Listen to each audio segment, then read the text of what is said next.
ይህች ሀገር ከሳውዲ አረቢያ የበለጠ የነዳጅ ክምችት አላት።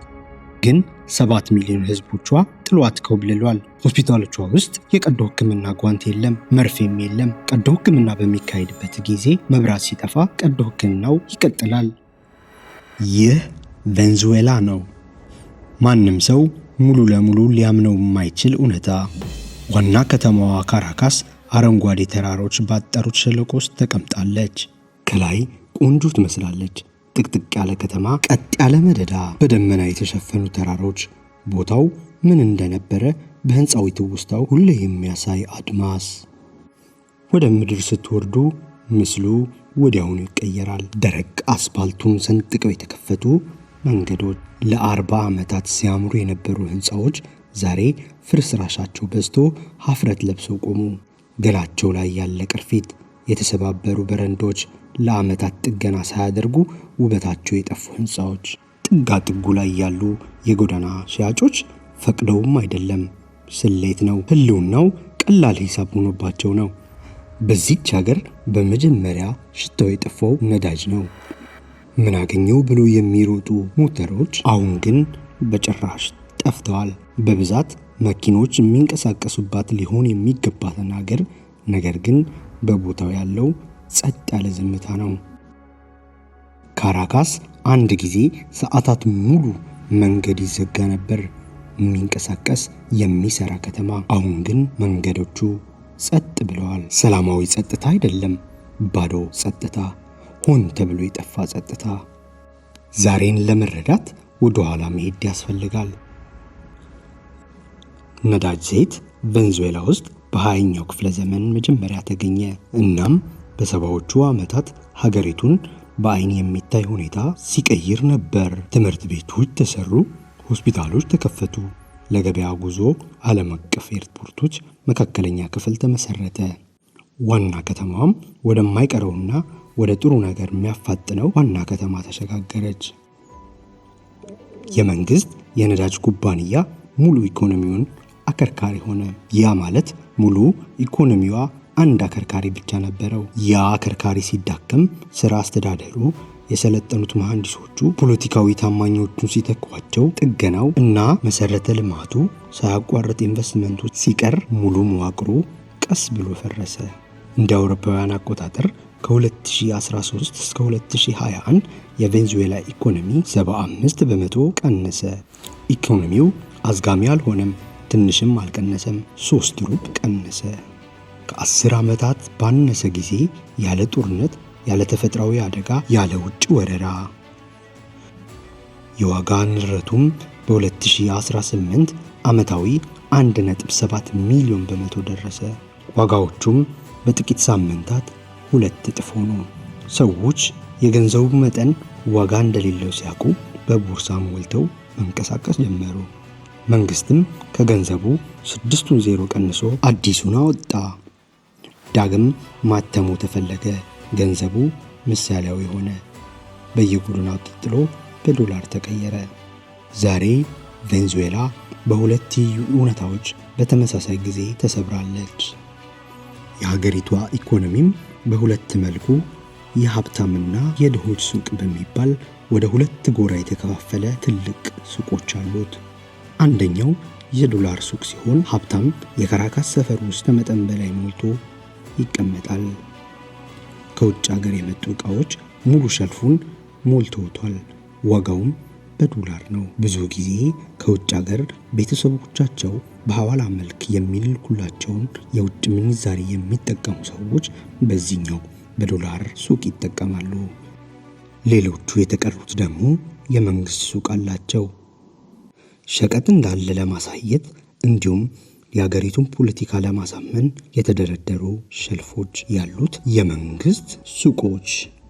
ውስን መጠን ያላቸው መሰረታዊ ዕቃዎች፣ ምናልባትም 2 ሳምንት ለምግብ የሚሸፍን ሩዝ፣ ዘይት እንዲሁም ዱቄት፣ ወራዊ ድርሻን የሚያሰራጭ የወረፋ ስርዓት በኩፖን ይመገባሉ።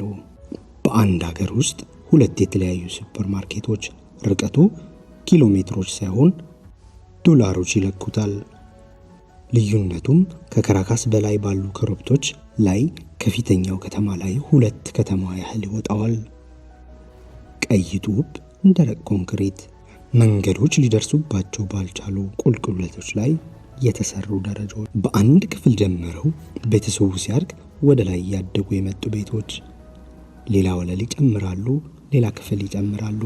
ሙሉ መዋቅሩ ዓመታት ሲያልፍ ቋሚ ወደሆነ ያደገ የካራካስ 50 እስከ 70 በመቶ ህዝብም እዚህ ይኖራል ተብሎ ይገመታል። ይህ የከተማዋ ዳርቻ አይደለም፣ ከተማዋ ራሷ ነች። እነዚህም ማህበረሰቦች ውስጥ ኢመደበኛ የሆኑ ኢኮኖሚዎች እንደ ትክክለኛ ኢኮኖሚ ሆነዋል። በየግል ቤቶች የሚሰሩ የማህበረሰቡ ኩሽናዎች ሙሉ ብሎኮቹን ይመግባቸዋል። ፋርማሲዎች በዋትስአፕ ይሰራሉ። ሰዎች የሚፈልጉትን መድኃኒት በዋትስአፕ ያዛሉ። በቦታው ላይ ፋርማሲዎች መጥተው ያቀበሏቸዋል። ጥጋጥግ በየቅያሱ ላይ ከሰዎች ጋር ስትገናኙ ብዙ የውጭ ምንዛሬ በየጥጋጥጉ የሚሰሩ ነጋዴዎች ይበዛሉ። እነዚህ የውጭ ምንዛሬ ነጋዴዎች ስልካቸው ላይ የምንዛሬ መጠኑን ቀጥታ ሲከታተሉ በሰፊው ይታያሉ።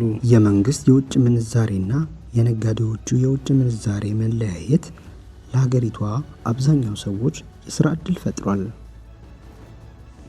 መደበኛ ስርዓቶች ሲፈርሱ ሰዎች አይጠፉም፣ ይደራጃሉ። ቬንዙዌላም ስራዋን አቁም አይደለም፣ ሙሉ ለሙሉ ህልውናዋ ዙሪያ ዳግም አደራጅታለች። የፈራረሱ የጤና ጣቢያዎቿ በሰው ሲታይ በጣም በሚያሳቅቅ ደረጃ ላይ ደርሰዋል። ቬንዙዌላ አንድ ጊዜ በደቡብ አሜሪካ ካሉ ጠንካራ የህዝብ ጤና ስርዓቶች አንዷ ተብላ የምትቆጠር ነበር። ነፃ ሆስፒታሎች፣ የሰለጠኑ ስፔሻሊስቶች፣ ስራ ላይ የነበሩ መሳሪያዎች። ያ ስርዓት አሁን ካለው ያለ ጓንት፣ ያለ መርፌ፣ ያለ መደንዘዣ ከሚደረገው ቀዶ ሕክምና ጋር ሲተያይ ለየቅል ነው። አሁን ያለ የቀዶ ሕክምና ጓንቶች፣ ያለ መርፌዎች፣ ብዙ ቦታዎች ያለ አስተማማኝ ማደንዘዣ ይሰራሉ። እንደ ሆስፒታሎቹ ሪፖርት የኤሌክትሪክ ኃይል ሲቋረጥ በባትሪ ብርሃን ታጅቦ ቀዶ ሕክምና እንደሚካሄድ ይዘገባል።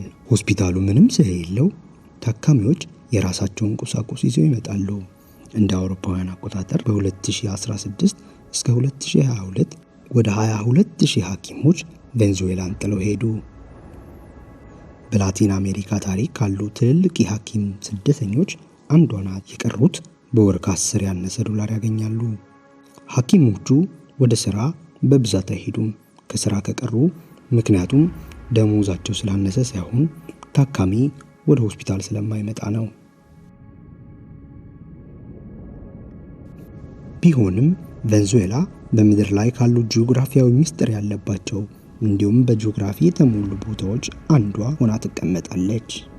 እንደ አቪላ ተራራዎች ሰዓሊ በምናቡ ስሉ አስቀመጣቸው ይመስላሉ።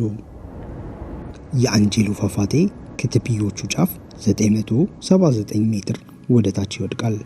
የምድራችን ረጅሙ ያልተቋረጠ ፏፏቴ። ኦሪኔኮ ዴልታ በደቡብ አሜሪካ ካሉ ምስል ጋር ሲታይ ቦታው ሌላ ቻናሎች እና የዱር አራዊቶች ኔትወርክ እንደሆነ ወደ ምስራቅ አገሪቷ ይዘልቃል። ምድሯ ጭራሽ አልፈረሰም። ላዩ የተሰሩ ስርዓቶች ብቻ ፈርሰዋል። 30 ሚሊዮን ሰዎች ቀሩ። ይህ ታሪክ ለኢትዮጵያ እንግዳ አይደለም። ኢትዮጵያም ሀብት አላት። ወንዝ፣ መሬት፣ ወርቅ፣ ቡና፣ ለትውልዶች የሚተርፍ ሀብት። ናይጄሪያም ነዳጅ አላት። ከቬንዙዌላ አነሰ ሳይሆን ይበልጣል። አንጎላ ነዳጅ አላት። ለዓመታት ሲቆፈር የነበረ ሀብት። ታሪኩ ይመሳሰላል። ሀብት ይገኛል፣ ጥቂቶች ይከበራሉ። ስርዓቶች በአንድ ምድር ሀብት ብቻ ይደገፋሉ እና ያ ምድር ሲነቃነቅ ሁሉም ነገር ይነቃነቃል። ቬንዙዌላ የምታስተምረው ትምህርት ቀላል ነው። ሀብት ብቻውን ሀገር አያድንም። ተቋማት፣ የሰለጠነ የሰው ኃይል እንዲሁም ለሀብት ሳይሆን በታማኝነትና ብልጽግና ለቀጣይ ትውልድ የሚሰራ ፖለቲካ ያድነዋል። ኢትዮጵያ ዛሬ የራሷን ምርጫ እያደረገች ነው። ግድቧን ትገነባለች፣ ማዕድኗን ትቀፍራለች፣ ቡናዋን ለዓለም ትሸጣለች። ጥያቄው ቬንዙዌላ የተሳሳተችው መንገድ ኢትዮጵያ ትደግማለች ወይስ ከስህተቷ ትማራለች? መልሱ ገና አልተጻፈም። ግን 30 ሚሊዮን ሰዎች ቀሩ። መሄድ ቀላል ስለሆነ አይደለም። ሁኔታው ፈጥኖ ስለሚሻሻልም አይደለም። ምክንያቱም ቤታቸው ነው። ምክንያቱም ከካራካስ ጀርባ ለተፈጥሮ ተራሮች፣ ጎረቤቶችና ስማቸውን የሚያውቁት ጎዳናዎች ናቸው። እነዚህ ነገሮች በኢኮኖሚው ላይ አይታዩም። ሰዎች ሀገራቸውን የማይለቁት ምክንያት ያ ነው።